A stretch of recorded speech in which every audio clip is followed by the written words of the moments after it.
everybody, welcome back to another story time with Ellie.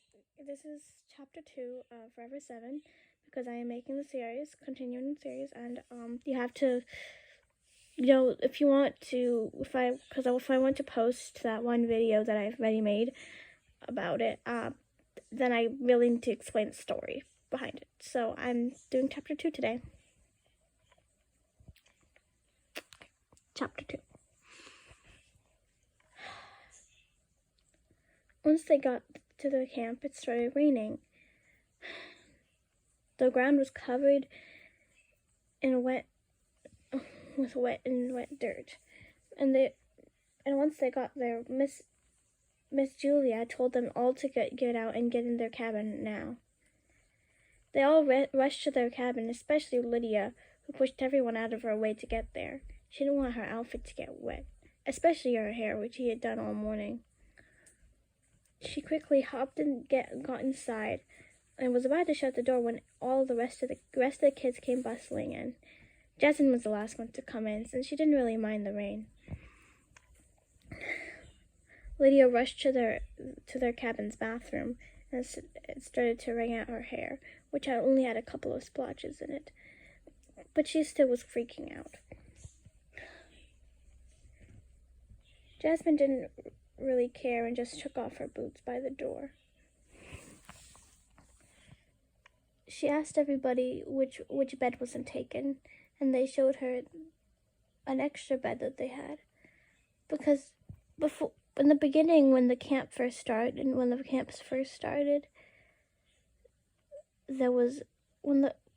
this year they had extra kids. Because normally each cabin had 6 people in it. 3 boys, 3 girls. But this year,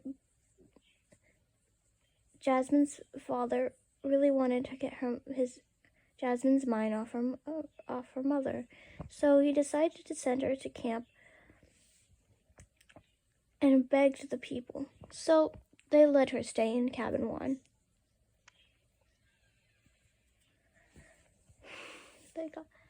Their cabin was pretty much the best cabin. They wanted to make Jasmine feel at home. Jasmine flopped down on the extra bed. Her bed was right next to the window. She watched as droplets fell onto the trees. She started to go up to Lydia and say, "Are you sure are you okay? Because it seems like that meant a lot. Your hair meant a lot to you." Lydia gave her a look. "Does it look like I'm okay? I literally just got my hair, which I spent hours on, wet. My hairdresser can't even come today."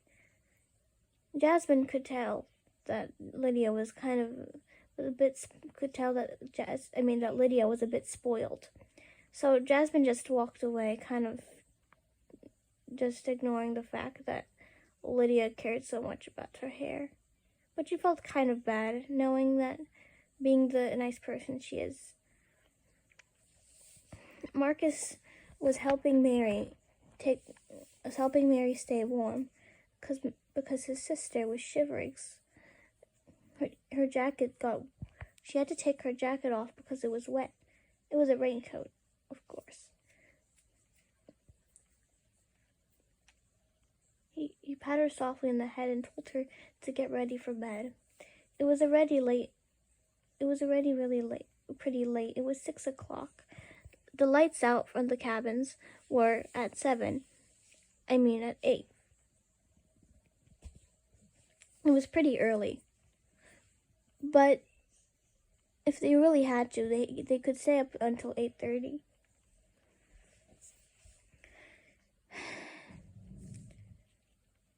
Jade walked over to Jasmine and asked her a quick question. "Hey, quick question. So why were you at the lake? Or the river, whatever. I don't really study that much." Jasmine kind of gave her a little bit of looks at Jade couldn't really tell. Jade couldn't really understand. Jasmine said, "Well, I guess I just like nature," she said with an awkward smile. Jade kind of looked at her and said, "All right, if you say so. I'm just gonna go onto my bed. Oh, a bit tired, and I can't wait to do the activities tomorrow."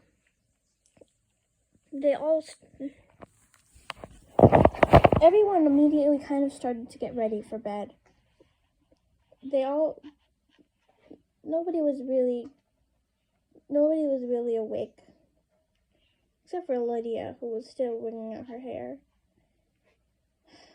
Lucas was a bit annoyed by her. Can you please hurry up? I kind of need to change in the bathroom." Lucas was pretty annoyed.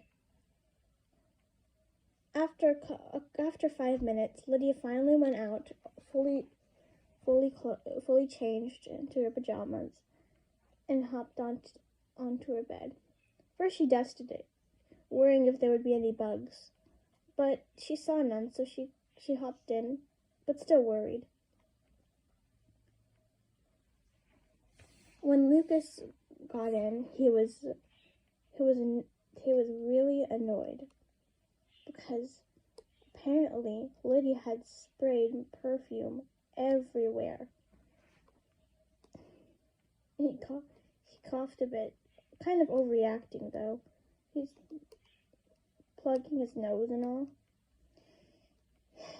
He quickly changed into his pajamas and ran out. "Ugh, it smells like a dumpster in there," he exclaimed. "Well, at least it smells good," Lydia said, rolling her eyes. She pulled out a lollipop from her bag and stuck it in her mouth. Leo looked at her wide-eyed. Leo loved lollipops, and they weren't allowed to bring candy to the camp. So he just kept staring at her, wanting the lollipop in her hands. "Can you stop staring?" Lydia yelled. Leo quickly turned away, embarrassed. He went in the bathroom next and changed into his pajamas that had stars on them. It was blue pajamas with yellow stars printed on them. It looked very cozy and snug. He hopped into bed and he pulled out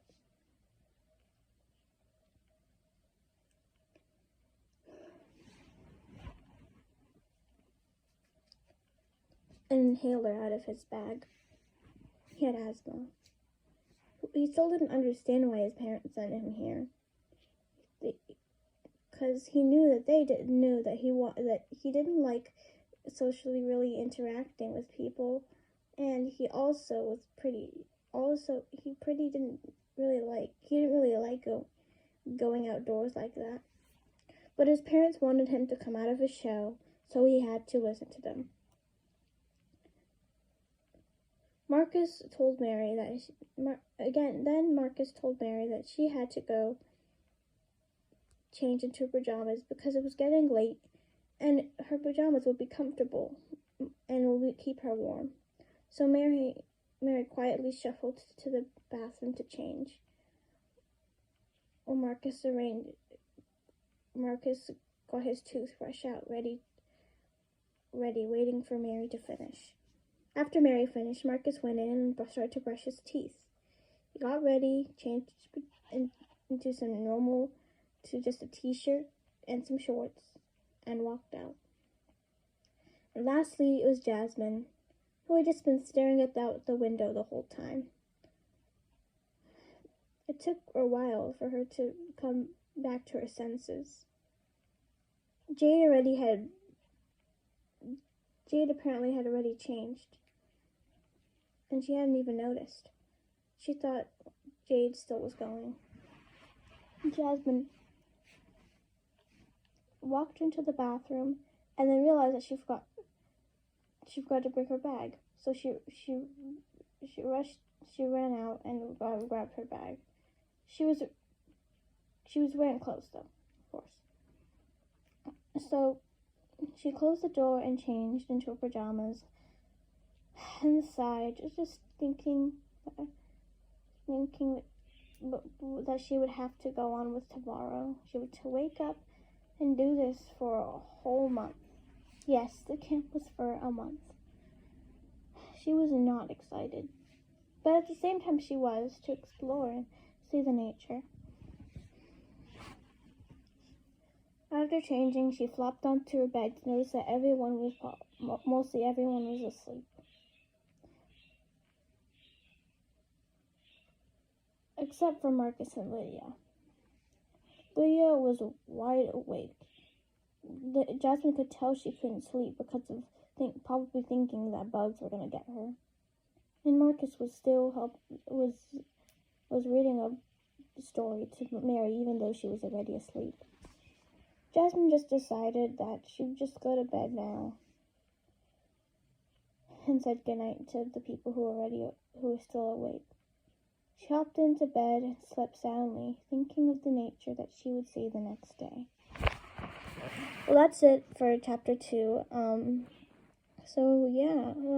Sorry if this is really long. It's just chapter 2. So yeah, also sorry for the kind of moments I stuttered because I'm still figuring out the story. I told it before in the summer. I told it to people in the summer, but I was still coming up with the story. I'm still really just going along. So ignore the moments where I stuttered and stuff like that with my words. Well, yeah. Bye-bye.